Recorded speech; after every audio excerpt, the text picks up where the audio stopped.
ever feel like you're split in two? One version of you smiles, performs, and adapts. The other stays hidden, silent, chaotic, wounded. You walk through life like a mask with legs, but deep down, something's missing. Something ancient. Something true. And the more you chase success, approval, or control, the further it slips away. Carl Jung called it the search for wholeness. Not happiness. Not perfection. Wholeness. He believed that the journey of life isn't about becoming something better, but about becoming more of who you already are. Even if that means facing the darkest parts you've denied for years. The unconscious doesn't forget, and it never stops speaking. In this video, we'll dive into Jung's most powerful insights on meaning, purpose, and self-integration. We'll explore the shadow, the persona, and the lifelong path of individuation. This won't be easy. Because wholeness doesn't come through comfort, it comes through confrontation. This video won't comfort you. It will challenge you to meet yourself. If you're ready to go deeper, hit like, subscribe, and activate the bell. We explore the hidden layers of your mind every week, and this journey is only beginning. Let's begin. Part 1: Introducing Jung and his ideas. Carl Jung was not merely a psychologist. He was a cartographer of the soul. While most scientists looked outward toward behavior, pathology, data, Jung turned inward. Into dreams, symbols, nightmares, myths. He believed that the human mind could not be understood by surface logic alone, because the real theater of life unfolds beneath consciousness in the hidden architecture of the psyche. Jung introduced a radical idea that disturbed the sterile halls of psychology: that we are not rational beings who occasionally feel. We are feeling beings who occasionally manage to think. And at the heart of our inner chaos lies a question no empirical method can fully answer. What is the meaning of my life? Unlike Freud, who saw the unconscious as a chaotic pit of repressed desire, Jung saw it as a sacred ocean, deep, symbolic, and rich with forgotten truths. It is from this ocean that our dreams rise. It is here that our instincts, fears, and archetypes reside. And unless we learn to swim in it, we risk being drowned by it. Jung's concept of the collective unconscious was both profound and dangerous. He claimed that we carry within us the memories, symbols, and myths of all of humanity. That beneath our personal stories lies a shared reservoir of meaning. It is why people across cultures dream of heroes, dragons, mothers, and gods. These are not fantasies. They are archetypes, ancient blueprints of the human experience. And so, when you feel inexplicably drawn to a symbol, a lion, a serpent, a spiral, you are not simply responding to aesthetics. You are answering a call from the depths of the human soul. Jung was not trying to fix people. He was trying to make them whole. Because what he saw in his patients was not brokenness, but fragmentation. People divided between duty and desire, image and instinct, persona and shadow. They weren't sick, they were incomplete. And meaning, he believed, does not come from avoiding our darkness. It comes from integrating it. Jung's great work, From Psychology of the Unconscious to Man and His Symbols, wasn't a manual of how to be happy. It was a map of how to become real. To do this, he said, you must confront the parts of yourself you've disowned. The fear you suppress. The rage you deny. The longings you buried because someone once told you they were too much. This process is not academic. It's not something you read about and understand. It's something you live painfully, ritualistically, often in solitude. Because the path to meaning is the path through your own abyss. In a world obsessed with surface, with performance, productivity, and perfection, Jung invites you to turn inward. To listen. Not to noise, not to trend, but to symbol. The symbol doesn't explain. It points to what hurts, to what's missing, to what's waiting to be born. To truly understand Jung is to begin to feel uncomfortable with simple answers. He didn't believe in shortcuts. He believed in transformation. And transformation requires the death of who you thought you were. Jung's philosophy is not a cure, it's a confrontation with the unconscious, with your personal myth, with the divine and the demonic within.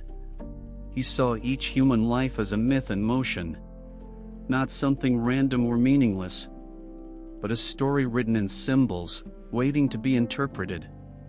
The question is, will you be the author of that myth? Or will you remain a character who doesn't even know the plot? You were not born to fit in. You were born to become. And becoming, in Jungian terms, is not the pursuit of light at the expense of darkness. It is the dance between both. Because wholeness, unlike perfection, demands that nothing be left out. Jung's message is clear. The meaning of your life is not something you find. It's something you build, piece by piece, by retrieving the parts of yourself you were taught to forget. So tell me, are you brave enough to remember? Let me know in the comments. What part of yourself have you been running from, and are you finally ready to face it? Part 2, The Shadow, Facing Our Dark Side. There's a part of you that you don't want to admit exists. It holds your rage, your envy, your cowardice, your lust. It remembers the things you swore to forget. And it watches, quietly, waiting for a moment of weakness to speak. Carl Jung called this the shadow, and it's not just a metaphor. It's a living force inside you.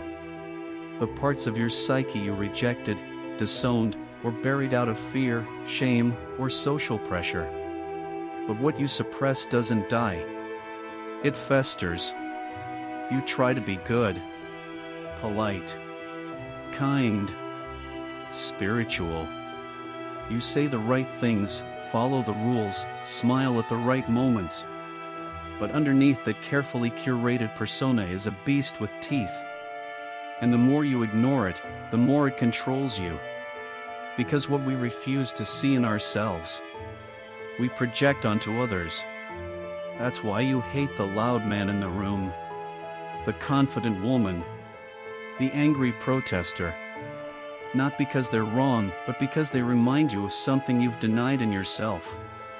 This is the terrifying beauty of Jung's insight. Your greatest enemy might not be out there. It might be hiding in here. Jung didn't want you to become the shadow. He wanted you to face it. To recognize that wholeness doesn't come from pretending to be good. It comes from becoming real. And reality includes darkness. The shadow isn't evil. It's unconscious. It contains not just your rage, but your power. Not just your jealousy, but your intensity. Not just your insecurity, but your raw authenticity. When you push these down, you become fragmented. When you bring them into awareness, you become whole. So how do we meet the shadow? First, stop running. Every time you're triggered, pause. Ask, what part of me is being touched right now? What is this anger trying to protect? What is this judgment trying to hide? Then, name it. Give shape to the feeling. Anger, shame, fear, sadness. Don't dress it up. Don't explain it away. Just let it be real. This takes courage. Because confronting the shadow means admitting that you are not always who you pretend to be. You are not always kind. Not always calm. Not always in control. You are a storm in human form. And unless you integrate that storm, you will be ruled by it. Jung often used myth to explain the shadow. Think of Dr. Jekyll and Mr. Hyde. Of the werewolf. of the serpent in the garden. These are not just stories, they are symbolic warnings. Deny the beast, and it will destroy you. Face the beast, and you may just become something greater than human. In dreams, the shadow appears as a pursuer, a monster, a rival, a dark twin. If you kill it, it comes back stronger. If you flee, it grows closer. But if you turn around and look it in the eye, something shifts. You begin the real journey of individuation. But be warned. This work is not romantic. It won't make you more likable. It might actually make you less socially acceptable. Because the more you integrate the shadow, the less you're willing to tolerate lies, especially your own. You'll become sharper, more instinctive, more dangerous, but in the best way. Because now, your energy is no longer tied up in repression. You can channel it. This is where your fire comes from. Not the sanitized version of self-control the world celebrates, but the raw, untamed power of someone who knows their own darkness and has learned to walk with it. The shadow isn't here to ruin your life.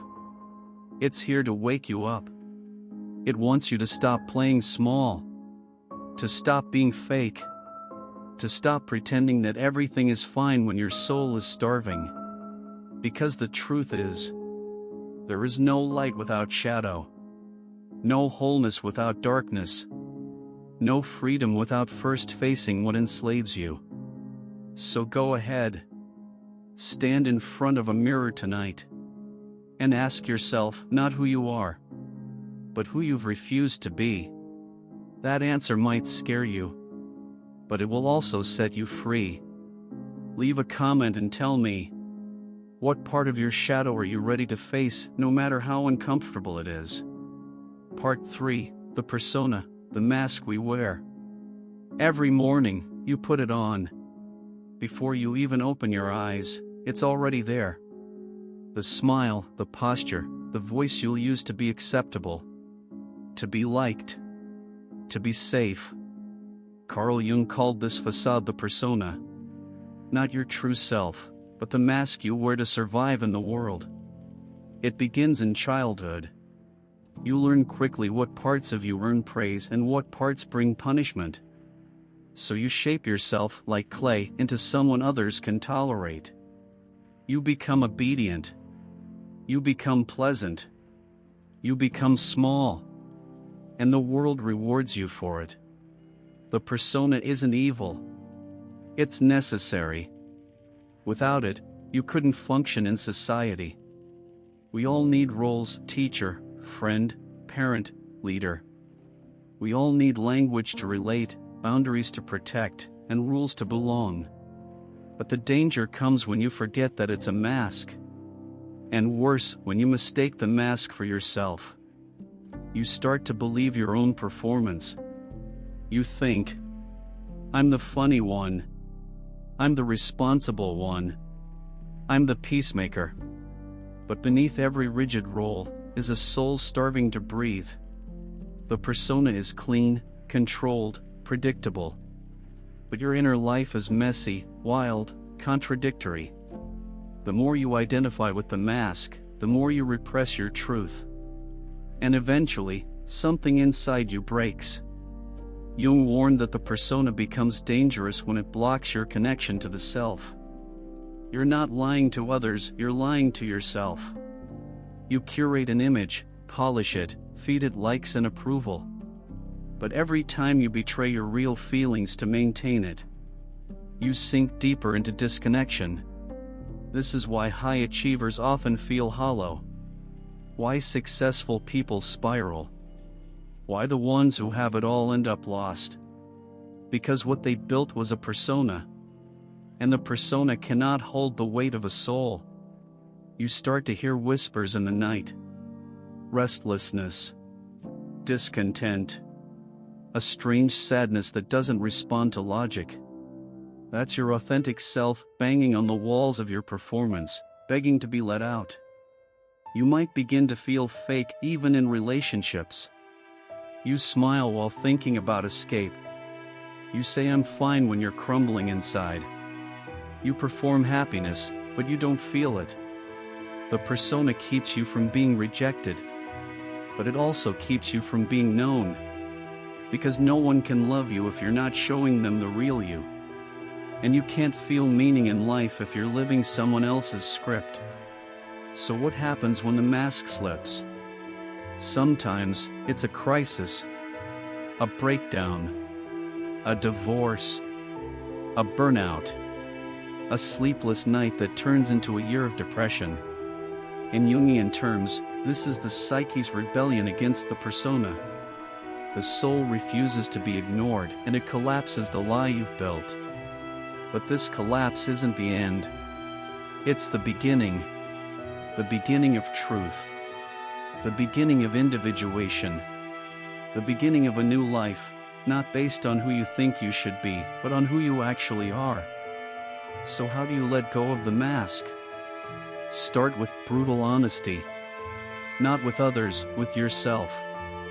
Ask, who am I when no one's watching? What do I truly desire, not what I've been told to want? Where have I silenced my truth just to be liked? You'll start to feel uncomfortable. Good. That discomfort is the death of the false self. Next, take small risks. Say no when you want to. Speak even when your voice shakes. Rest when the world demands performance. Be messy, inconsistent, raw.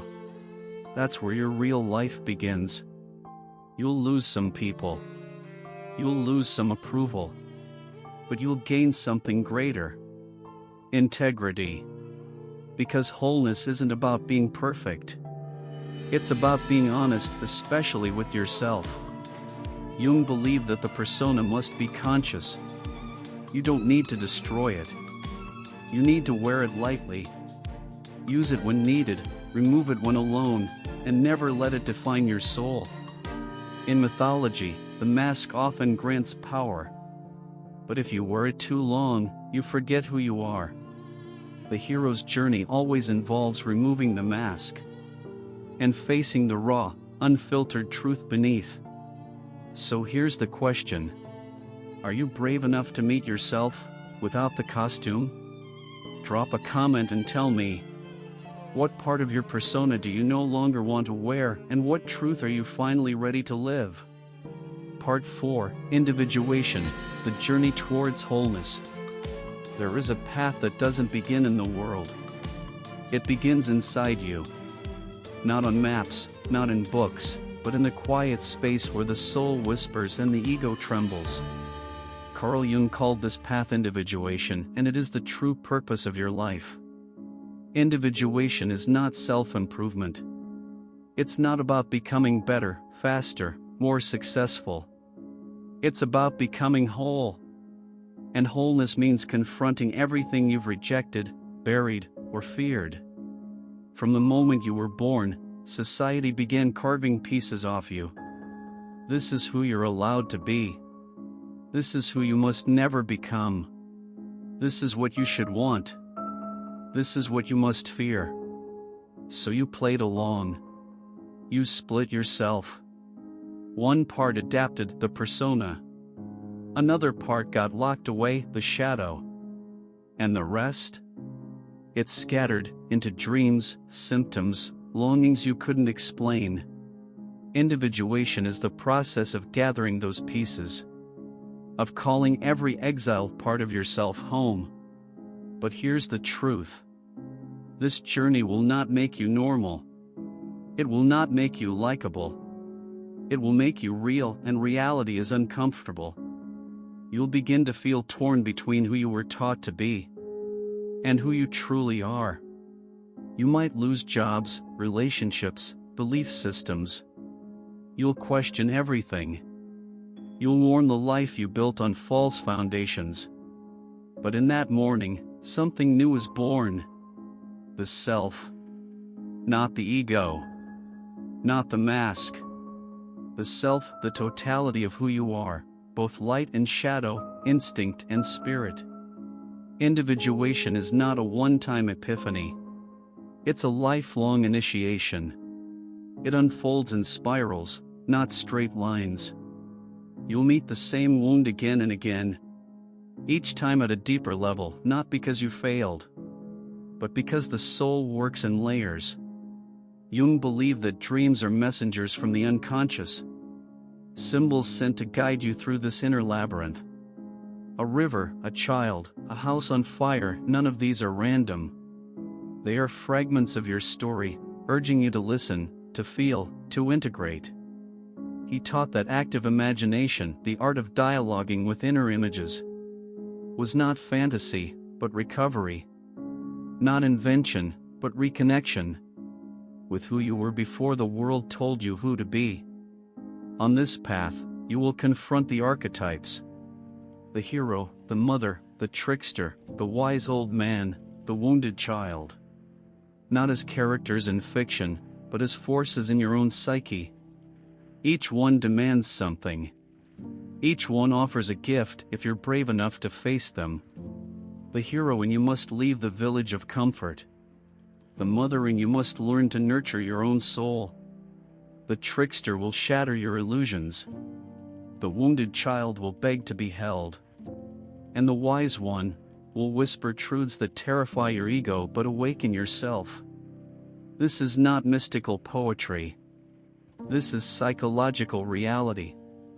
And ignoring it is what leads to neurosis, addiction, depression, numbness. Because when the soul is silenced, it doesn't die, it protests. Jung said that neurosis is always a substitute for legitimate suffering. Meaning, if you refuse the pain of individuation, you inherit the pain of avoidance. And that pain is far worse. So what does it actually feel like to walk this path? It feels like letting go of certainty.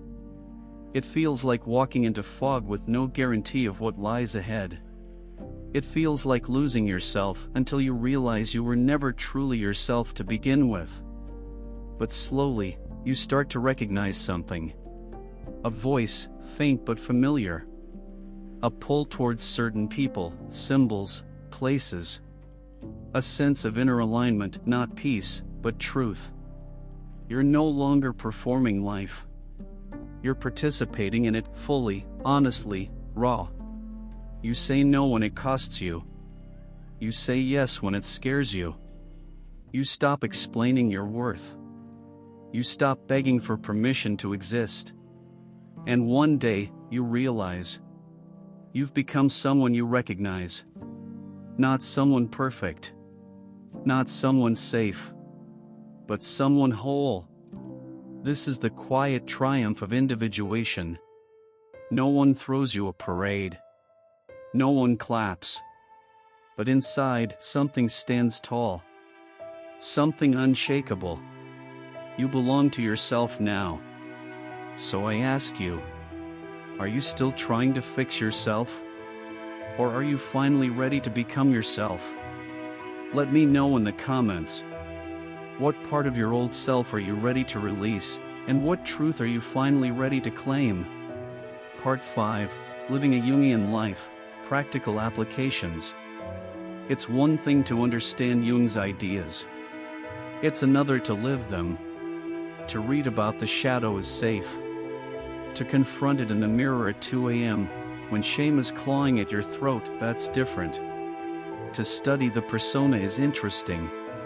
To remove your mask in front of someone you love and risk not being accepted, that's transformation. Carl Jung didn't want armchair philosophers. He wanted warriors of the psyche.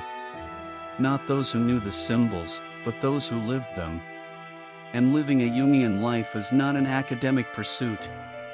It's a confrontation every single day with the truths most people avoid their entire lives. So what does that actually look like? It begins with listening.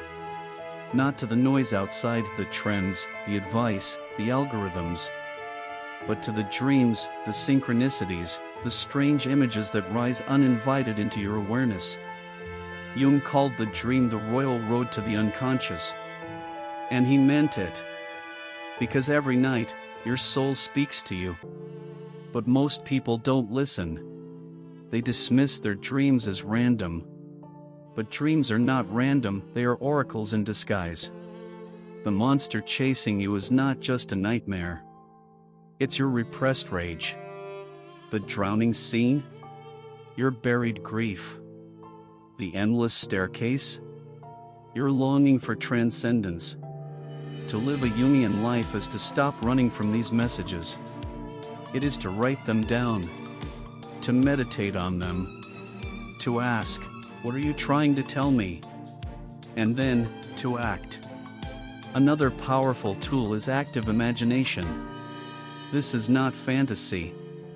It's a deliberate practice of dialoguing with your unconscious. You close your eyes. You picture a symbol, the mountain, the child, the wounded animal. And then you let the image speak. You don't control it. You let it unfold. And what emerges is not fiction, it's revelation. This practice can be unsettling. It can shake your sense of who you are. Because it puts you in contact with the other inside you, the parts you've silenced. But these parts hold your creativity, your fire, your instinct, your truth. The more you listen, the more you remember. Not something new, but something ancient. Something that was always there, waiting for your attention. And then there's shadow work. Not as a trend, not as a hashtag, but as a sacred ritual. Shadow work means watching how you judge others. It means asking yourself, what am I projecting onto this person? Why does their arrogance make me so angry? Why does their freedom terrify me? It means tracking your triggers like a detective. Finding the source. And instead of blaming, owning it. This is hard. Because it's easier to point the finger than to turn it inward. But until you do, you are not free. You are ruled by the very things you deny. To live a Jungian life is also to withdraw your projections. To stop putting your unlived life onto other people. The savior. The villain. The soulmate. The monster. All of them are mirrors. Jung once said, "Everything that irritates us about others can lead us to an understanding of ourselves." And he meant it literally. Every reaction you have is an invitation. You can ignore it and stay asleep. Or you can follow it and wake up. Living this way also means cultivating radical self-awareness. Not self-obsession. Not narcissism. But the quiet discipline of watching your thoughts, your patterns, your choices. Ask, who is making this decision, my ego or myself? Am I reacting or responding? Am I living my truth or playing a role? The more you ask, the more you awaken. And then there's the most difficult part. Relationships. Jung said that nothing brings the shadow out like intimacy. Why? Because relationships reflect us back to ourselves.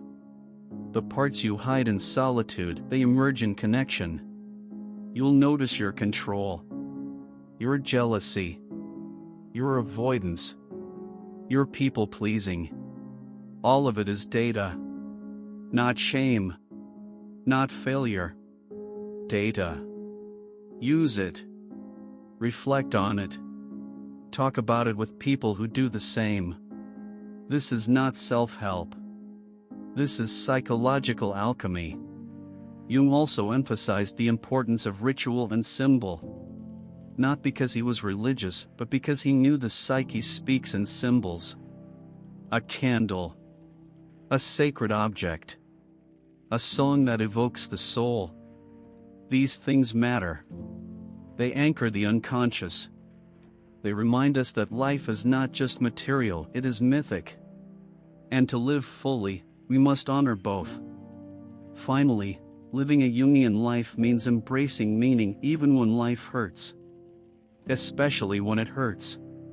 Jung wrote, "The sole purpose of human existence is to kindle a light in the darkness of mere being. That's not poetic. That's instructional. Your suffering is not a mistake. It's a message. Your confusion is not failure. It's initiation. Meaning is not something handed to you. It's something you construct brick by brick, symbol by symbol, truth by painful truth. So don't just study Jung. Live him. Track your dreams. Speak to your soul. Confront your shadow. Remove your mask. Listen to the archetypes. And above all, don't run from your darkness. Walk into it with courage, with reverence, with fire in your heart. Then, and only then, will you begin to feel what Jung called the wholeness of the self. Not as a theory, but as a living force inside you. Let me know in the comments. Which Jungian practice are you most drawn to, and what small step will you take this week to deepen your journey? Part 6, Closing. Wholeness is not a destination, but a return. You were never meant to be perfect. You were meant to be whole. Not polished. Not pleasant. But real. Messy, wild, ancient, unfinished, and alive. Carl Jung did not offer shortcuts to happiness. He offered a torch for the darkness, a mirror to the soul, and a reminder that the life you seek is not out there, it is buried beneath the layers of who you were told to be. Wholeness is not a future achievement. It is a return to the self, to the child who still lives inside you, to the fire you buried to be accepted, to the truth you abandoned in the name of success. Individuation is not a path for the many. It is a sacred revolt for the few who dare to walk through themselves, who dare to face the shadow, peel off the persona, and embrace the paradox of being both light and dark, wounded and wise, broken and divine. You are not here to perform. You are here to become. And that becoming begins the moment you stop pretending and start remembering. So if this journey spoke to you, if something ancient inside you stirred while listening, like, subscribe, and activate the bell. Because this path is long, and you don't have to walk it alone. We create these videos for seekers like you, those who are done with illusions and ready to meet themselves. Share this video with someone whose soul is calling out for meaning, and let them know they are not lost. They are just on the path home. The next step awaits you. Watch the next video. Go deeper. Face the mirror. And remember, the self you're searching for is already waiting.